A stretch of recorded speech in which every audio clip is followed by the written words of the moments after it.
Hey everybody, how are you doing? A fun episode today, a speech at Toastmasters, in which I explain very quickly the lost, enigmatic, demolished, megalithic, 9-foot tall stone circles of Western Victoria, and also a special message on our new comment deletion policy, and also a little segment on my contact with Zahi Hawass. It should be a fun episode. Stay tuned. And welcome to my channel. Thank you so much, Dave. Hello, Toastmasters. And I have to say, in the years since I've been here, a lot of new faces. I don't know if you're new. I think we've met before, but I'm not sure. And I've seen you before. Enrico's newish. Yeah. Anyway, so guys, when you go for a holiday in Victoria, where do you go? Where do you go? Do you go to Wilson's Promontory? No, do you go, where do you go? Where do you go, Jacqueline? Where do you go? Well, I go west and cross over the border. You do? Okay, so you go through the Grampians. So you go to the Grampians, basically. And you might go through Ballarat.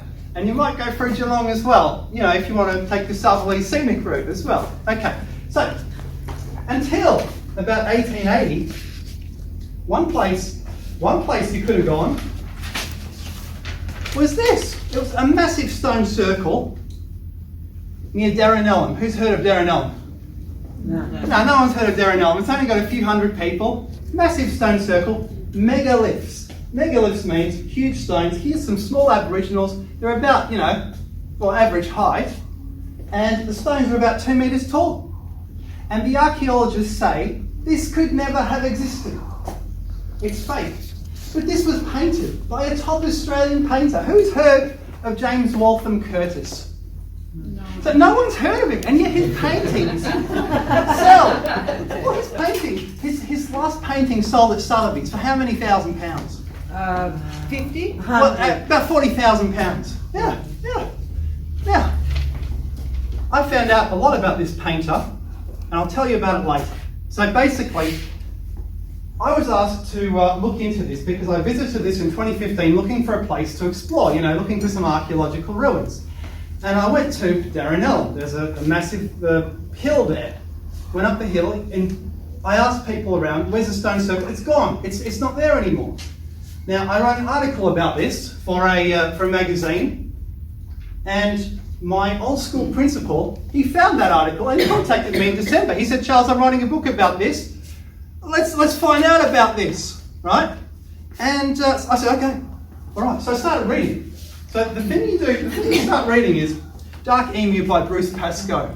So Bruce Pascoe, he's on ABC, he's quite famous, he's an Aboriginal historian, and he says these were exaggerated to show that the Aboriginals didn't build them. Now it's a really weird, convoluted argument because the implication of that, do you see, is that he's saying the Aborigines couldn't have built them, and he's part Aboriginal. And some historians, they say things like this and they don't realise the implications of their own arguments. I reckon the Aborigines did build these, for sure. I reckon they did. Now, so I started investigating. Southern New South Wales, I found this on the internet. There's an Easter Island statue in New South Wales on the coast at a place called Stonehead Reserve, Southern New South Wales. I spoke to the guy who dug it up, who saw it being dug up. It was face down, and he saw it being dug up for the first time ever in the 1970s. Now, archaeologists say those stone circles I showed you can't exist because there's no megaliths. That's what they claim. But, I've done some research online. There were megaliths. This is a massive stone circle in New South Wales until 1945 when the farmer destroyed it because he thought his farm would be seized by the government. It was dug up by a guy called Richard Patterson. He was shuffling about in the museum where he was working. He found in a secret area a folio full of diagrams of this massive stone circle. So he's come up with this of what it used to look like. Massive megaliths. Who's been to Byron Bay? Who's been to Byron Bay? Come on, someone's been to... Yeah. So you have been to Byron Bay. Good. So, look, this is Richard Patterson, who wrote that book and who found that. Look at this megalith. And he said you can drive around Byron Bay and there's megaliths everywhere. And look at that megalith. compared to say, this megalith here. It's so similar. And he's found lots of megaliths all around Byron Bay. Just extraordinary. Just unbelievable. Look, there's another one, fallen down. And the way it's built, it's you can see it's got lots of chips in the side, just like these have lots of chips in the side. So ultimately, I thought, okay, I told my old school principal, look, the way we're going to find out for sure if this guy exaggerated the stone circles or not to show that non-Aboriginals built them is to assess his character. So I thought, okay, how are we going to assess his character? So I started doing research about him. I found out he would never exaggerate. He would never make this up. He had a very famous or a very rich patron called Mr. Stanford. Have you heard of Stanford?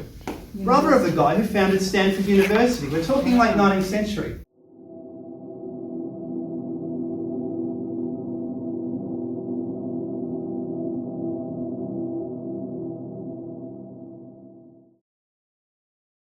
They travelled around Western Victoria together. This bloke wrote a tourist manual for Ballarat. So he was travelling in the area, just past Ballarat, a bit further, Darrenellen, where this was. He would have visited this area. And I found out from Patterson's biography, because this artist died young, so Patterson wrote a short biography about this guy.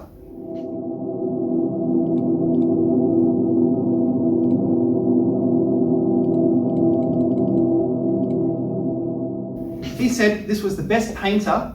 He would only draw exactly from nature.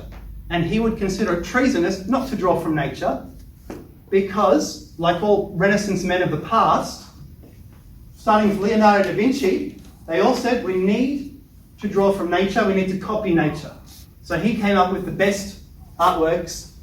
This guy, in his opinion, he came up with very good artworks in Stanford's opinion. Stanford had a house in East Melbourne with 50 of Curtis's paintings in them. So my conclusion so far in my research is that Curtis did not exaggerate the stone circles. These were probably quarried away around about 1880, a few years after this painting was produced.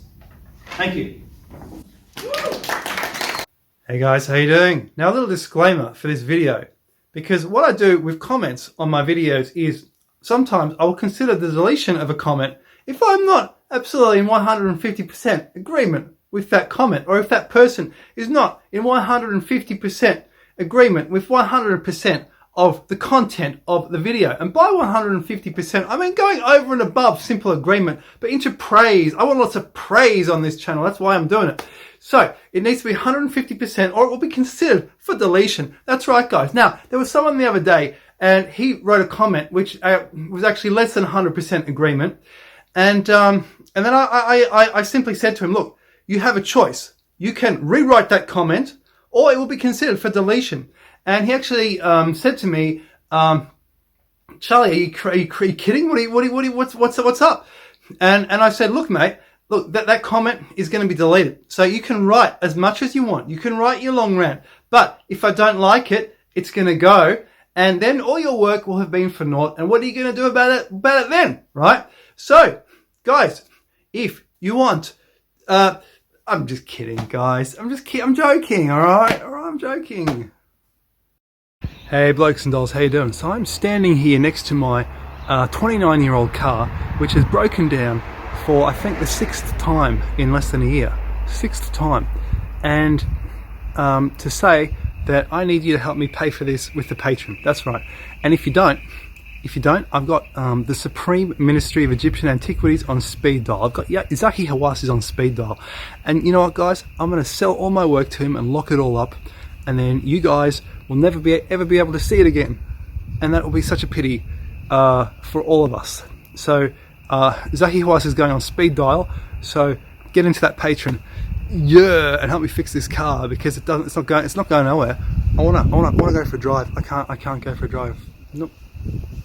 Hey everyone, so behind me is part of my geology collection, and so in 2015 I went off the path to the top of that volcano I just showed you and there's lots of large bits of pumice there, and the lightest bits of pumice are actually on the top of the volcano. They actually floated to the top, and then as it solidified, and they're still there. No one's actually picked them up because it's until the last couple of years it was not a tourist location. It's still pretty unknown.